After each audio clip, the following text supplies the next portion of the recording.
मित्रों नमस्कार, मैं हूं राकेश कुमार। आप देख रहे हैं मत अभिमत। मित्रों, अभी बिहार में सबसे ज़्यादा अगर किसी चीज़ की चर्चा है तो वो है जमीन का मामला, सर्वे को लेकर, और उससे भी ज़्यादा बेतिया राज की संपत्ति को लेकर। क्योंकि आपको याद होगा कि बेतिया राज की संपत्ति को बिहार सरकार ने अपने अधीन कर लिया है बेतिया राज संपत्ति अधिनियम 2024 के तहत। और उसके बाद आपको याद होगा लगभग अभी तक 24,477 एकड़ जमीन बेतिया राज का निकला है। इसमें से बहुत सा जमीन ऐसा है जो अतिक्रमित है।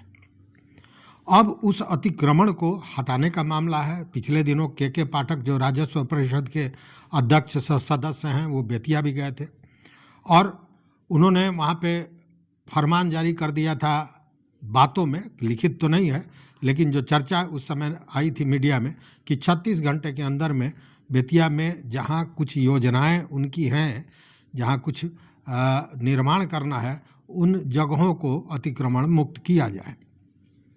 लेकिन अभी तक उस पर कोई कार्रवाई नहीं हुई है। या फिर जो अधिनियम बना, मतलब बेतिया राज संपत्ति विनियोजन अधिनियम, इसके लिए जो अतिक्रमण हटाने के लिए जो कानूनी पक्ष है, कौन सा कानून है, इसकी भी तैयारी हो रही थी कि क्या नियम होंगे, क्या कानून बनेगा, लेकिन अभी वो सामने नहीं आया है। इसलिए जो भी अतिक्रमण किए हुए जमीन है या बेतिया राज के जमीन को किसी भी तरह से प्राप्त किए हैं पट्टा पर, या तमाम तरह की चीज़ हैं, किसी को गोड़ाइती मिला है, किसी को पंडिताई के लिए मिला है, बहुत तरह के ज़मीन है। इन सारे लोगों के ज़मीन के छीन जाने का भय, डर, या जो लोग बेतिया राज के ज़मीन पर घर बना लिए हैं वो लोग परेशान हैं, तबाह हैं। और सबसे बड़ा कारण है कि अभी तक इस मामले पर किसी ने बिहार सरकार के सामने आपत्ति नहीं जताई थी। तो लोगों को स्पष्ट लग गया था, या यूं कहें कि वो लोग निराश हो गए थे कि अब बेतिया राज का कोई सामने खड़ा होने वाला नहीं है।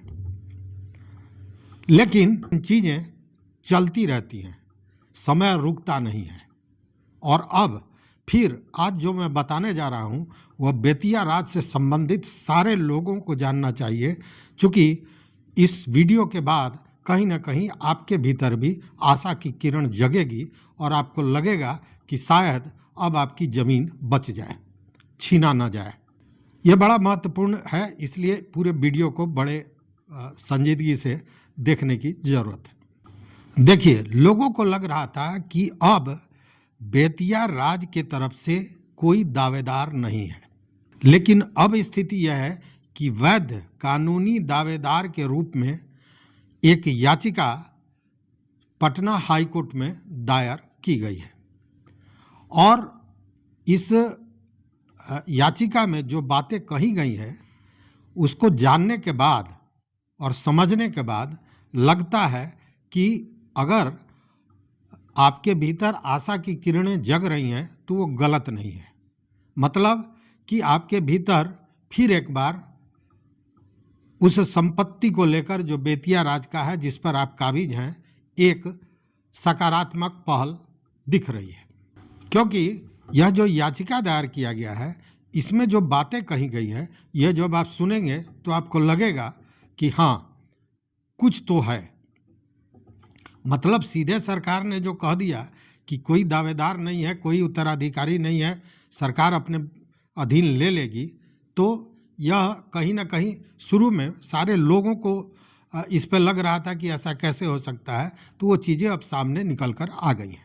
चूँकि पटना हाईकोर्ट में जो याचिका दायर की गई है, इसमें बेतिया राज की संपत्ति अधिनियम 2024 को पूरी तरह विवादित अधिनियम के रूप में बताया गया है और इसे रद्द करने के लिए आदेश जारी करने को लेकर ही ये याचिका दायर की गई है। और यह भी कहा गया है कि विभिन्न न्यायालयों द्वारा, जो सक्षम न्यायालय हैं, उनके द्वारा जो निर्णय, जो आदेश दिया गया है, उसको नज़रअंदाज करके, उससे किनारा करके पूरी तरह इसे एस्टेक और वेंकटेशिया के सिद्धांत पर बनाया गया है। मतलब ये अधिनियम जो है एस्टेक और वेंकटेशिया के सिद्धांत पर आधारित है।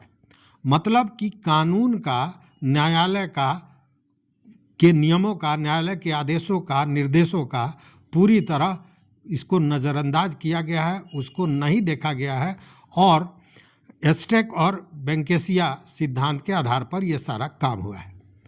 अब आप भी सोच रहे होंगे कि ये एस्टेक और वेंकटेशिया क्या है सिद्धांत।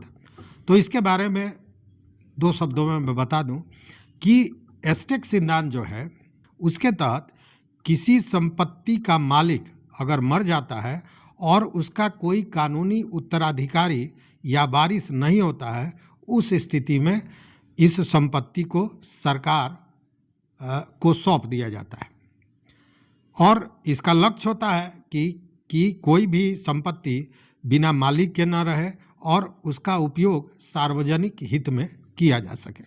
मतलब कि जमीन, जायदाद या अन्य जो संपत्ति है उसका स्वामित्व राज्य सरकार के पास चला जाता है। यह हुआ एस्टेट सिद्धांत। और दूसरा जो याचिका में दिया गया है वो दिया गया है बोना वेंकटेशिया सिद्धांत। अब ये बोना वेंकटेशिया सिद्धांत क्या है? जब किसी संपत्ति को त्यागी हुई या मालिक विहीन समझा जाता है तो वैसी संपत्ति सरकार के पास चली जाती है। ये बोना वेंकटेशिया एक लैटिन शब्द है जिसका मतलब होता है मालिक विहीन सामान। अब यह जो याचिका में कहा गया है कि कानून को दरकिनार करके कानून और सक्षम न्यायालयों ने जो आदेश दिया है, जो निर्देश दिया है, उसको नज़रअंदाज करके और एस्टेक और वेंकटेशिया सिद्धांत के तहत सरकार ने काम किया है। जबकि आज के दिन में जो कानून कहता है, जो न्यायालय निर्णय देता है, उसकी महत्ता है और उसको दरकिनार नहीं किया जा सकता है।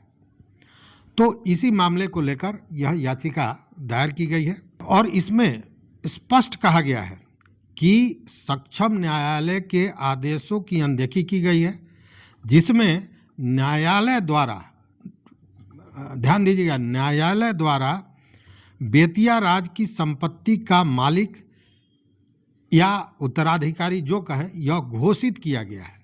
मतलब न्यायालय ने बजाबते उत्तराधिकारी और मालिक घोषित कर दिया है, बावजूद उसको नज़रअंदाज करके यह मामला, मतलब यह अधिनियम लाया गया है। अब आपके दिमाग में यह प्रश्न उठ रहा होगा कि आखिर ये उत्तराधिकारी है कौन? तो ये दावा किया गया है इस याचिका में कि स्वर्गीय भगवती शरण सिंह बेतिया राज के संपत्ति के अंतिम और वैध कानूनी उत्तराधिकारी हैं। इसमें दावा किया गया है कि स्वर्गीय भगवती शरण सिंह बेतिया राज के संपत्ति के अंतिम वैध कानूनी उत्तराधिकारी हैं और यह भी प्रार्थना की गई है कि रीट याचिका के निपटारे तक आक्षेपित, मतलब ये जो लगाया गया है अधिनियम के क्रियान्वयन पर रोक लगाने का आदेश, निर्देश जारी किया जाए और इसी के लिए यह याचिका दायर की गई है। मतलब उस अधिनियम को रद्द करने की बात की गई है इस याचिका में। अब आपको यह होगा कि आखिर ये किया कौन? तो मैं बात कर रहा हूँ स्वर्गीय भगवती शरण सिंह की। तो जब वो नहीं है तो आखिर ये याचिका दायर कौन किया? तो इसको लेकर हम बता दें कि संविधान की धारा 226 के तहत यह दायर किया गया है और दायर करने वाले 3 वादी हैं, जिनमें अशोक कुमार सिंह, पिता स्वर्गीय भगवती शरण सिंह, दूसरे हैं अखिलेश कुंवर सिंह, पिता स्वर्गीय भगवती शरण सिंह, और तीसरी जो वादी हैं वो हैं श्रीमती पान कुंवर देवी, पति स्वर्गीय भगवती शरण सिंह। और ये जो तीनों वादी हैं, ये इनका जो एड्रेस है वो है बेतिया ट्रस्ट भवन, काशी, वाराणसी, उत्तर प्रदेश। मतलब ये लोग बेतिया ट्रस्ट भवन में ही रहते हैं। चूँकि बेतिया राज के उत्तराधिकारी भी हैं और वाराणसी में अभी तत्काल में ये लोग रह रहे हैं। और इन वादियों के तरफ से यह याचिका दायर किया है प्रियतोष कुमार ने। प्रियतोष कुमार को पावर ऑफ अटर्नी मिली हुई है और सारे कानूनी मामलों के देख रेख की जिम्मेदारी उनके पास है और उन्होंने यह दायर किया है।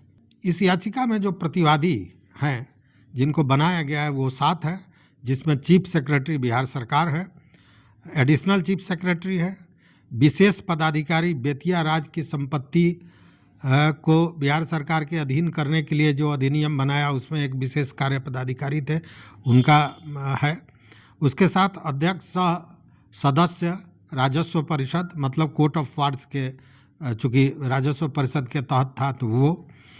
उसके अलावा मैनेजर बेतिया राज, यूपी सरकार के चीफ सेक्रेटरी की ओर से यूपी सरकार को बनाया गया है प्रतिवादी, और गोरखपुर के कलेक्टर को बनाया गया है जो बेतिया राज के का जो ज़मीन है यूपी में, जो संपत्ति है, उसके मैनेजर या देखरेख करने वाले होते हैं। अब आपको बता दें कि यह जो दावा किया गया है कि बेतिया राज के संपत्ति के अंतिम और वैध उत्तराधिकारी हैं स्वर्गीय भगवती शरण सिंह, ये मामला, ये दावा किया क्यों गया है?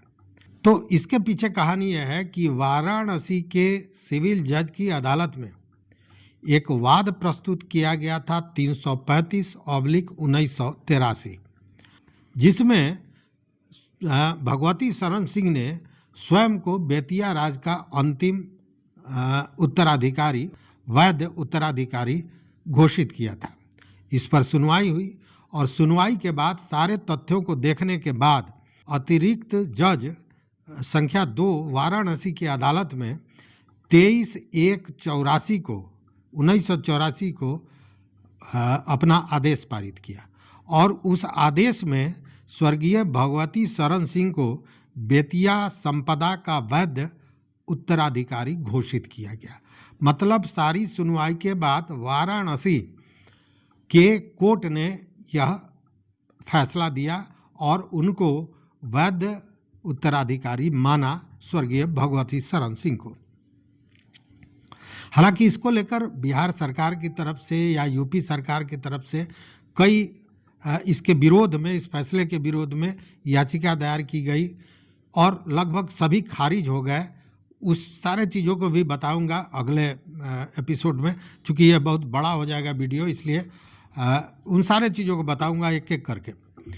लेकिन अब आपको प्रश्न उठ रहा होगा आपके दिमाग में कि हमने तो पहले बेतिया राज से संबंधित जब ये अधिनियम आ रहा था तो हमने एक बात कही थी, आपको याद होगा कि इस अधिनियम के आने के बाद कोई भी व्यक्ति इसके विरोध में, बेतिया राज से संबंधित जमीन के विरुद्ध अपना कोई मामला लेकर न्यायालय में नहीं जा सकता है। बात सही है, मैंने कहा था। तो फिर आपको लग रहा होगा कि यह मामला कैसे चला गया, तो वहाँ पे हमने एक बात और कही थी, आपको याद होगा कि आपको अगर कोई आपत्ति है तो ये आपको बताना होगा और 90 दिनों के अंदर उस आपत्ति का निस्तारण किया जाएगा। अब इसको लेकर हम बता दें कि चूँकि इसकी जानकारी सारे लोगों को होती नहीं है, लेकिन इस संदर्भ में बता दें कि यह जो याचिका दायर की गई है CWJC, इसके पूर्व 28 नवंबर 2024 को जो ये वादी हैं, इनके माने याचिकाकर्ता हैं, इनके द्वारा माननीय राज्यपाल और मुख्यमंत्री बिहार सरकार को इस पर आपत्ति दर्ज कराई गई थी और असंतोष व्यक्त किया गया था। मतलब कि अपनी आपत्ति दर्ज कराई थी 28/11/2024 को। उसके बाद पुनः 1/12/2024 को ईमेल द्वारा महामहिम राज्यपाल और मुख्यमंत्री को पुनः आपत्ति दर्ज कराई गई थी, असंतोष व्यक्त किया गया था। लेकिन इन सारे चीज़ों के बाद 7/3/25 तक, मतलब 7 मार्च 2025 तक, आज हम बात कर रहे हैं 28 मार्च को, 7 मार्च तक किसी भी तरह का प्रतिवादियों के तरफ से, मतलब राज्य सरकार के तरफ से या राजस्व विभाग के तरफ से कोई भी प्रतिक्रिया व्यक्त नहीं की गई, कोई भी जानकारी नहीं दी गई, इस मामले का निस्तारण नहीं किया गया। तो फिर याचिकाकर्ताओं द्वारा ईमेल से अपनी आपत्ति दर्ज कराई गई बेतिया राज मैनेजर को और राजस्व परिषद के अध्यक्ष सदस्य को, मतलब कोर्ट ऑफ वार्ड्स जिसको आप पहले हम लोग कहते थे, राजस्व परिषद और बेतिया राज के मैनेजर को इस पर आपत्ति दर्ज कराई गई 7/3/2025 को। इसके बाद भी जब कोई प्रतिक्रिया नहीं आई, कोई मामले पर किसी तरह का बात नहीं आया सामने, तो अंत में याचिकाकर्ताओं ने न्यायालय के समक्ष अपनी बातें रखने के लिए और पूरे इस अधिनियम को विवादित बताते हुए इसे रद्द करने को लेकर याचिका दायर की है। यह सैकड़ों पेज का ये याचिका है और सच्चाई यही है कि बेतिया राज से संबंधित मामलों की जानकारी आम लोगों के पास है ही नहीं। आम लोग की बात नहीं, खास लोगों के पास भी नहीं है। तो इसको लेकर यह जो याचिका है, इसमें बहुत सी बातें ऐसी हैं जिसको आप जब सुनेंगे, समझेंगे, तो आपको लगेगा कि कितना समृद्ध वह राज था और किस तरह राजनीति और कानून के पेचीदगियों में उसे तबाह किया गया। ये सारी चीज़ें समझ में आती हैं। देखिए, ये कानून, अदालत या संविधान, ये जो भी चीज़ें, जो नियम कानून बने हैं, उसके पीछे का मकसद यही है कि नागरिकों के अधिकारों का संरक्षण किया जाए और उनको नेचुरल जस्टिस दिया जाए। लेकिन यह जो अधिनियम है, अगर इस अधिनियम के नियमों को, अधिकारों को, परिनियमों को अगर आप पढ़ेंगे तो आप आश्चर्यचकित हो जाएंगे। सब बताऊंगा, धीरे धीरे सब बताऊंगा, क्योंकि उसको पढ़ने के बाद आपको कहीं से यह नहीं समझ में आएगा, कहीं से नहीं लगेगा कि कोई कल्याणकारी राज्य इस तरह का अधिनियम बना सकता है। मैं इतिहास का छात्र रहा हूं। अंग्रेज के शासन काल में किस तरह चलता था, तिनकठिया और तमाम तरह के जो नियम बनाए गए थे, लगता है कि अंग्रेज के शासन काल से प्रभावित होकर इस पूरे अधिनियम को बना दिया गया। कहीं से यह नहीं लगता है कि कोई कल्याणकारी राज्य सरकार इस तरह का अधिनियम पारित कर सकता है। इसको लेकर बहुत से प्रश्न भी इस याचिका में पूछे गए हैं, बहुत से प्रश्न। इन सारे चीज़ों को बताऊंगा एक एक करके, लेकिन सबसे बड़ी बात है कि अब खुलकर यह मामला सामने आ गया है, जिसको लेकर लोग एक तरह से कहें कि अपना आशा खो चुके थे, उनको निराश हो चुके थे, उनको नहीं लग रहा था कि इस पे अब कोई बात आगे बढ़ेगी। क्योंकि बेतिया राज से संबंधित बहुत से लोगों से हमारी चर्चाएं, बातें होती रहती हैं। सारे लोग यही कह रहे थे कि भाई कोई आ ही नहीं रहा है। तो अब ये निश्चित रूप से सामने आकर जो अपने आप को वैध और कानूनी उत्तराधिकारी होने का दावा करते हुए यह याचिका प्रस्तुत किए हैं, इसको लेकर बेतिया राज से जुड़े हुए लोग जो उस जमीन पर हैं, उन लोगों के भीतर निश्चित रूप से उत्साह बढ़ेगा, आशा की किरण जगेगी। हालांकि इसको लेकर आंदोलन भी चल रहा है। मजदूर किसान संघ करके चंपारण में एक आंदोलन भी चला और इस आंदोलन को अब जनसुराज पार्टी ने अपने हाथों में लिया है, जिसमें बेतिया राज के जमीन को सरकार ने जो अपने अधीन किया है, इसका विरोध किया गया है। लेकिन अब इसका विरोध कानूनी रूप से भी हो रहा है। तो निश्चित रूप से फिर एक नई आशा का संचार हुआ है लोगों में। इस वीडियो को देखने के बाद आपकी क्या प्रतिक्रिया है, आप क्या कहना चाहते हैं, इन सारे चीज़ों पर निश्चित रूप से हमारे कमेंट बॉक्स में आप अपनी राय, अपना विचार देंगे। इस याचिका से जुड़ा हुआ, इस केस से जुड़ा हुआ, बेतिया राज से जुड़े हुए जो बहुत से अनछुए पहलू हैं, जो लोग नहीं जानते हैं, उन सारे चीज़ों का एक एक करके खुलासा करूंगा और बताऊंगा कि किस तरह एक महाराज जो इतना समृद्ध एक राजघराना था, उसे किस तरह धीरे धीरे समाप्त कर दिया गया या समाप्त करने की व्यवस्था की गई, साजिश की गई। तो इस वीडियो में बस इतना ही। देखते रहिए मत अभिमत। मित्रों, चैनल पर नए हो तो सब्सक्राइब कीजिए, लाइक कीजिए, दोस्तों के साथ शेयर कीजिए और अपना विचार जरूर दीजिए। बहुत बहुत धन्यवाद। कोटिशाह आभार।